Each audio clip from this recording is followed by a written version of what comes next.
All right, we're going to move on now to a very interesting tech corner. This is a good one. I really enjoy this one. Mitutoyo recently announced, and we covered it in our newsletter, that they've come out with the world's very first 0.1 micron resolution micrometer. Very cool stuff. Oh, you're gearing up. Okay, it's good stuff. Are you worried? No, not yet, but I am now. Now, this, Don't my worry, friends, it only lasts 8 minutes. oh boy. This, my friends, regardless of what Dirk is talking about, I don't know what he's talking about. This tech corner, this is a very, very interesting piece of equipment that we're going to show you here. And we're fortunate enough to have one of Mitutoyo's brand new micrometers with us today. And Dirk is going to demo it for us. He's going to gear up, demo it for us. So Dirk, take it away. And you're probably wondering why I'm that. putting these gloves on. If we remember our series of videos we did with Craig Howell at CPM Labs, when you're dealing with something like gauge blocks, which we are going to have here on the set in just a little bit, you got to make sure you don't get oil on them. You got to make sure they're precision instruments, and so you really want, even in this setting, we really want to handle our gauge blocks with gloved hands. So I don't want to get oil all over the gauge blocks that Craig Howell from CPM Labs has contributed to us. So we're going to get into demoing the new Mitutoyo gauge. Let's see it. Let me grab it. Okay. So, like Mike said, what we have here, courtesy of Mitutoyo, is a brand new micrometer from Mitutoyo. You may be going, gee whiz, great, another micrometer, they're a dime a dozen. But as Mike pointed out, this one is actually, according to Mitutoyo, the only 0.1 micron, 5 micro-inch handheld micrometer in the world. Brand new, out from Mitutoyo, and we're one of the first ones to get one. Let's take a closer look at this.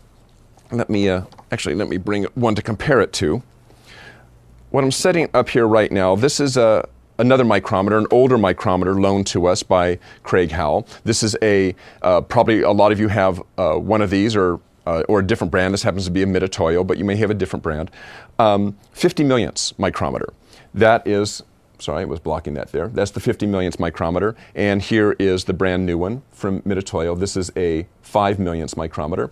You'll notice the controls are the same as what you're used to. We've got our mode for inches or metric. We're going to leave it in inches. Your set button or 0 button, and your hold button, which also functions as the on-off button on this particular product. So let's talk a little bit about resolution versus accuracy. On our older micrometer here, this particular model has got a 50 millionths resolution and a 50 millionths guaranteed accuracy. This one has a 5 millionths resolution, but a 20 millionths guaranteed accuracy. That's not unusual when you start getting into higher precision instruments like this, where the resolution and the accuracy are going to be different. Typically, the accuracy will be higher than the resolution, or a larger number, I should say.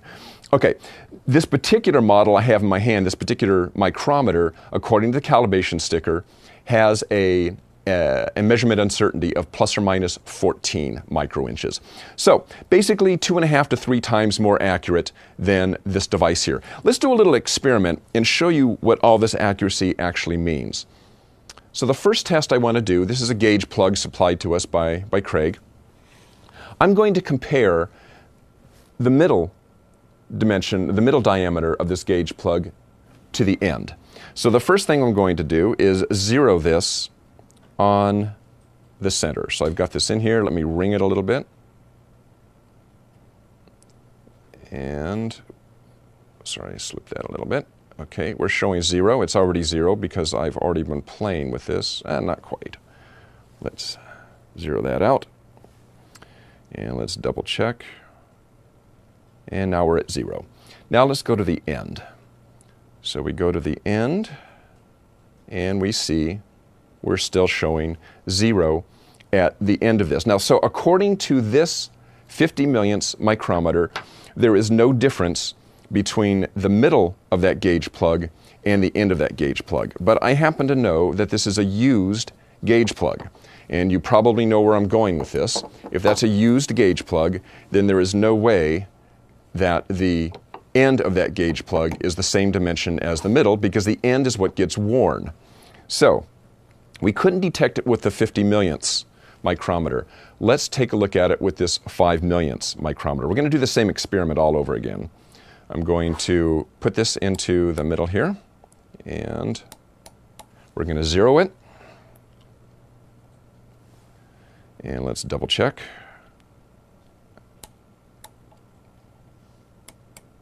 Not quite there. Let's do that again. Back it off. Let's ring it in a little bit. There we go. Now we've got our 0. Okay, definitely a 0. Now we're going to go to the end. We go to the end. Remember, on our 50 millionths, we did not see a difference between the middle and the end. On this one, I'm not sure if you can see it. There's a minus sign there. We're showing minus 30 millionths of an inch. I've done this experiment on this gauge plug probably 24 times, and I will tell you that I get this same number every single time, between minus 30 and minus 35 millionths of an inch difference, which is what we would expect. We would expect there to be a difference between the middle and the end on an old gauge plug because the end's getting worn. One last experiment here. Let's go back to the middle. Remember, the middle was zeroed. We go back in there. Let's just make sure we're still zeroed. And we are. Great. Now, I'm going to take this, and let's go back to our camera here. I'm going to hold this in my hand. Now, you normally wouldn't do this. You all know better than to do this because we all know the physics of thermal expansion. However, this is just going to speed up a process which could happen anyway, and actually has happened to me while using this particular micrometer. With your older 50 millionths micrometer, a little bit of temperature putting a little bit of temperature, a little bit of heat onto your gauge plug, even for a short period of time, you would not have detected it with your 50 millionths micrometer. It wouldn't have shown up. But I will tell you that playing with this, this brand new one from Mitutoyo, it does not take much time handling your gauge block or your gauge plug or whatever to put enough of a temperature expansion onto the part for it to actually show up on the micrometer. Now, this is actually something gross. You wouldn't really do this, but it will show you the sensitivity of this micrometer. So this has been about 30 seconds. So remember, we were zeroed. We're going to come back to the center of our gauge plug, and I get the same number every single time because I've been practicing this. If I hold this in my hand for 30, 45 seconds, I will see reliably a 30 micro-inch expansion, 30 micro-inch growth, between 30 and 35 growth in this gauge plug. Really showing you that you have to be, when you have an instrument of this sensitivity, you really do have to be much more careful with how you're handling. I'll come back to this camera here. You have to be much more careful of how you're handling not only your micrometer, because the micrometer itself can be influenced by temperature, but also any device that you're measuring, because now you really have the sensitivity at your fingertips in a handheld micrometer to measure things that you've never measured before. So once again, this is the new high accuracy Digimatic micrometer, Absolute, from Mitutoyo. Thanks to Mitutoyo for loaning this, and actually also thanks to Craig Howell of CPM Labs for loaning us some extra equipment so we can show a couple of experiments to you. Very, very interesting. Yep. 0.1 micron. Yes, amazing. Yeah, it is amazing. Amazing, incredible. I'm really glad they were able to send this to us. Yes, so. thank you, Mitutoyo, for sending that to us. It's really, really much appreciated for letting us send that over, and check it out on a very interesting Tech Corner this week. Yep. All right, well, that's our show for the week.